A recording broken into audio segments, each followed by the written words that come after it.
par uzticību un attieksmi. Kāpēc ir tā kaipa mūsu valstī? Es domāju, tāpēc, ka jūs visi saprotat, ka šī uzticība ir zudusi. Gan ar to valsts kontrolas epopeju, ar tām algām, ar to, kas šobrīd notiek. Es domāju, ka mēs nedzīvojam dažādās telpās, dažādās pasaulēs, mēs nenēsājam dažādas brilles, ja? Te viss tik tādās rozā toņos, ja? Uzfrišēts, vienu mirklīt, uzfrišināts bulītis, ja?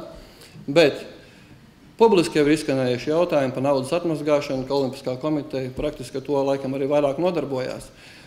Nu, pat kā no šīs tribīnes, taču Deniņa kungs teica pa zemkopības ministriju, pa Dūklau kungu, pa parakstīto vienošanos un to, ka tur hokejam nav jābūt iekšā tikai basketbolam.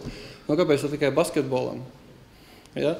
Un tā mēs, kas skatāmies, ja, arī mūsu federācija, ja, naudu jau mēs nevaram dabūt ne no viena sponsora nopietna, jo tad pretī tiek lūgts kaut kas pakalpojums pretī.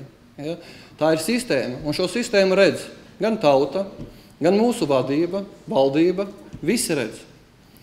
Un tāpēc arī nav tāds atbalsts, un iespējams tāpēc arī nav ne ministra prezidenta, ne visi pārējo šeit. Ja? Varbūt visi tā skatās, varbūt kaut ko nezina. Ja? Es domāju, ka visi zina, visi saprot.